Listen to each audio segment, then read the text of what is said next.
First, you want to hit up the Kino GitHub page. Very easy.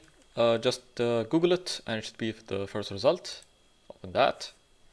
Click on here. And you should see content creation. Now in this repository, you should be able to find every single guide that you'll ever need. So if you wanted to make garages, for example, you can just click here, click on that. And there you have it. You have a whole guide, just make garages. This, as you can tell, is kind of the official documentation for Kino. But as far as getting Unity set up, you just need two guides. First, you will need the Unity installation, so this one. And you'll need the Content SDK, this one. So I'll walk you through the Unity installation one first. It's very easy. You can follow along just by walking through this guide. But I'll be doing it on video. So I'm going to click on this link, download. There, so it's completed. I'm gonna run it. Place it wherever you want, doesn't matter. There you go. So you wanna run it, so finish. There you go. All you need to do at this point is come back to the guide, and down below you will see this link. And you will see a bunch of versions that you can install. Just match it with whichever one is mentioned in the guide. So this one is 2023. And let's go 2023. 220F1. 220F1. So this one. Just hit the install button. And it should open up in Unity. You don't need Visual Studio. The rest you can keep them ticked off. I'm gonna install it. Oh, it's done. Right, so now we can actually move on to the SDK. Ignore these ones, you shouldn't have anything here. Where was it? Yeah, so the Content SDK. We're installing it, so we're going to check this one. If you're updating it, you can later check out this one. But installation, this one. Click here, this link. It should lead you to this page. Very obvious, it tells you to click on this one. So, boom. There you go. Now once you've downloaded the zip file, you can just extract the contents inside it to any folder, but just make sure this isn't a place that you'll be moving around. So this folder, just keep it in this place till the end of its life, I guess. But back into Unity, to add this folder to your hub, you can just click on Add, Project from Disk, and navigate to wherever this folder is. So here it is. I'm going to press Open. There you go. I'm going to open it.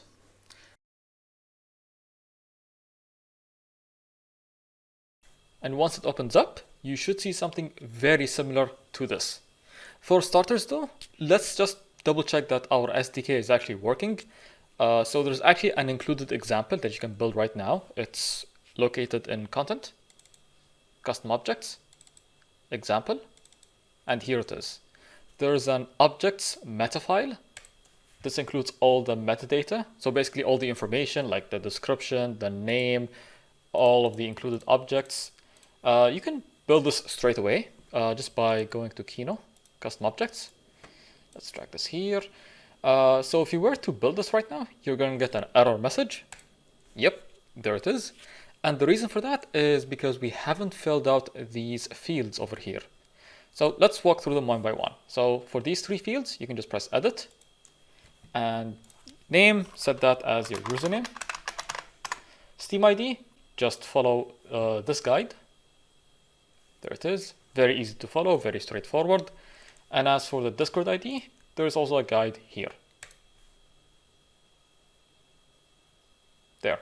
So it has all the details here as well. Just follow it and you should be fine.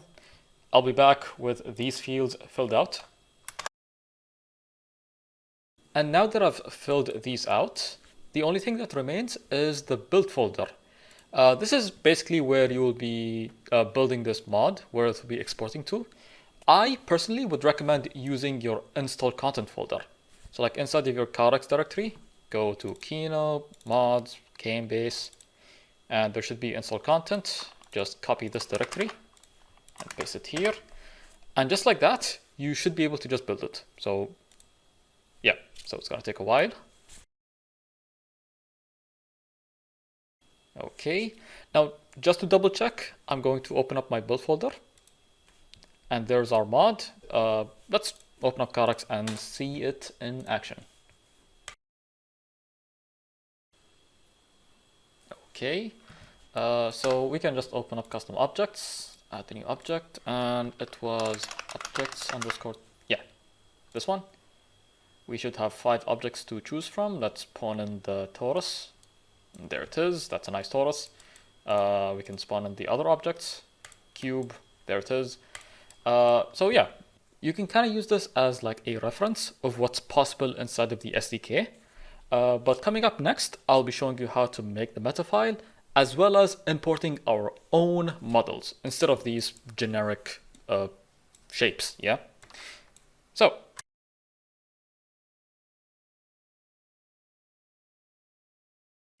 I have this computer over here, and I would like to bring it over into CarX.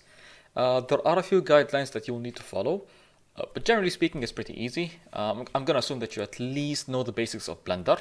So like, I'm not going to teach you how to model things, but starting with the first one, materials. Now, when it comes to the material inside of Blender, I actually wouldn't recommend playing around with these values or doing anything complex in it. The most I would do is just assigning an image texture. This one, I think. It's this one. Yeah. That's the most I would do. I would just assign a texture to it. Maybe it can make life a bit easier. But, you know, don't do anything complex here. We will do the materials later in Unity.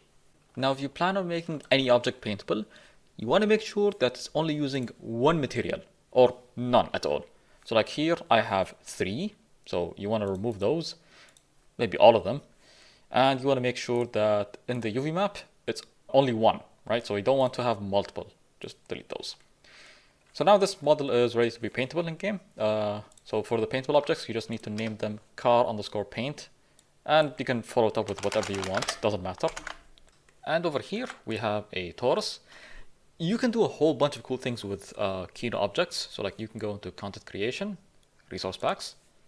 Let's pick the English one. And if you scroll to here, you can see some extra things that you can assign to your objects. So like here, it tells you how to make things paintable. Over here, tells you how to make things bindable, like what I've done here for this torus. So I would recommend, you know, reading through this guide if you want to make anything that's complex, like exhausts, for example. But for now, this is ready to go inside of Blender. So inside of Unity, let's go ahead and prepare ourselves. I'm going to go into custom objects, and I'm going to create a new folder. I'm going to name this YouTube test thing.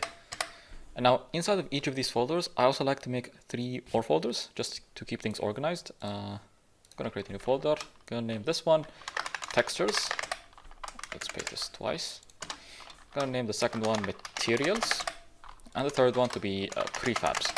Now, let's put whatever we have here into Unity, yeah?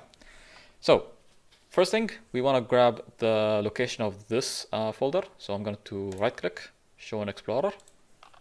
Going to copy this. Going to go back into Blender. And now, the way how you would export things, there's actually 2 methods. I'm going to be showing you the traditional way that everyone does, which is the FBX method. But as far as the second method goes, it's actually the Blender method. This is a much nicer way to import things into Unity, but it does take a bit more setup. So look into this later once you get comfortable with the FBX method. So let's get back to that actually, the FBX method. It's very simple. You just want to select all of your objects. So press A, File, Export, and then FBX. Paste the location of wherever this was. You want to select the path mode to be copy, and you want to take this on. That way the textures will be included when you import this into Unity. Right, so it's here. I'm going to name this YouTube test thing. That doesn't matter. I'm just going to export this. Oh, and also visible objects. There you go. And there you have it. There's our object. You can actually just drag this into the hierarchy, like here. And you can see that we are missing some textures. That's fine. You just want to click back on this thing, go to materials, select the textures, extract them. Let's put them in the textures folder that we created. So go here, select folder. And now the textures are back. We also need the materials, so just extract them here. Let's put them in the materials folder that we created as well. So select that.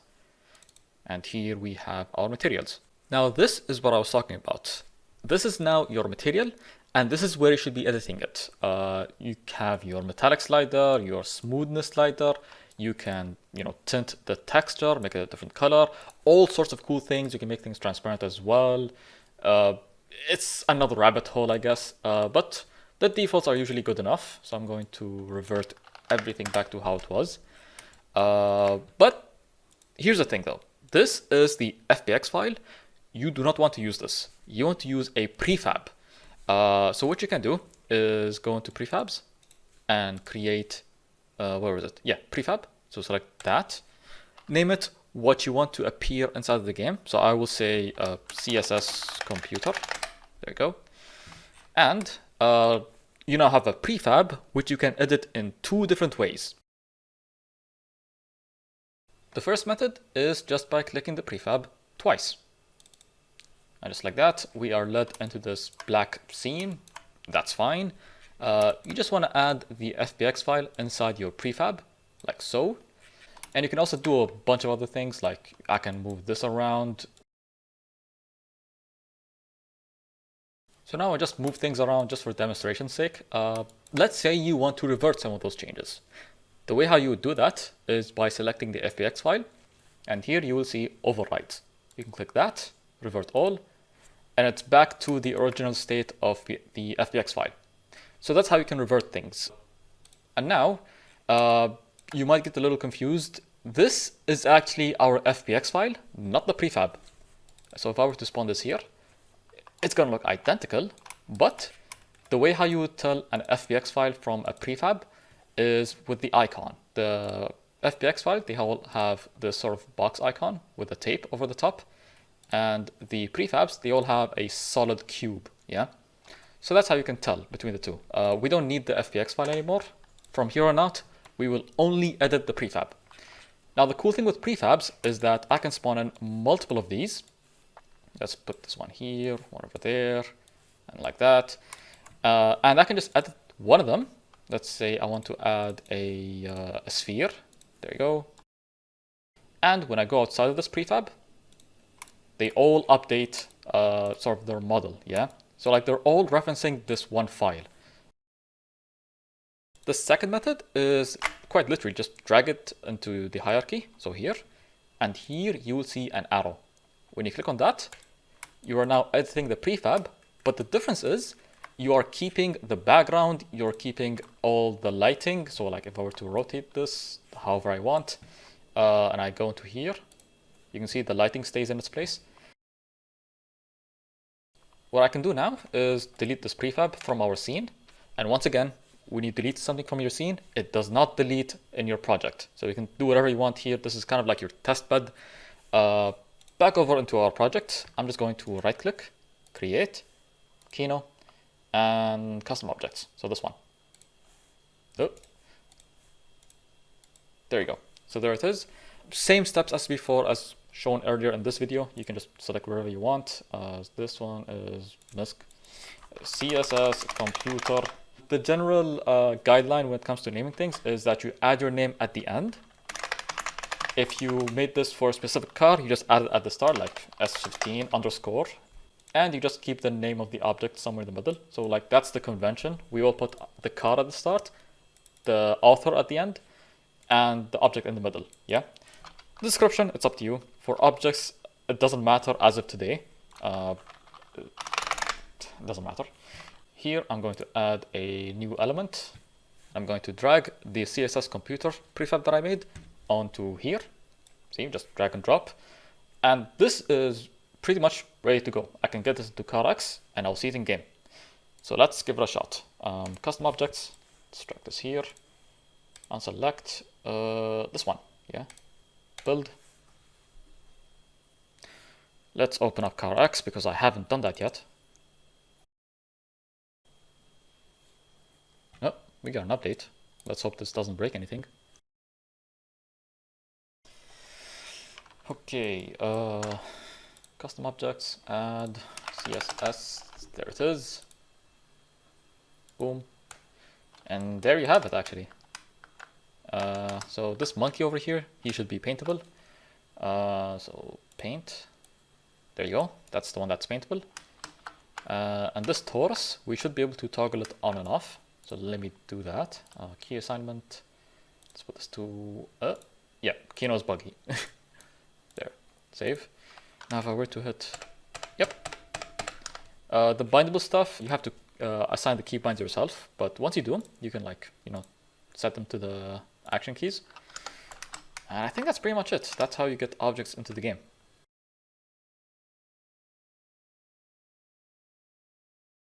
Now let's say I wanted to make some changes to this monkey, for example. I could just come back to Blender, come back here. Let's do this or something. I don't know. I'm gonna select everything, file, export, FBX. I'm gonna overwrite the old FBX file, export, and that's it. It has some changes applied to it. And build it again. And inside of CarX, if I were to hit reload, there you go. We have the updated model. So that's kind of the workflow. Once you've got everything set up, you can just make changes in Blender, build it in Unity, and see it in CarX.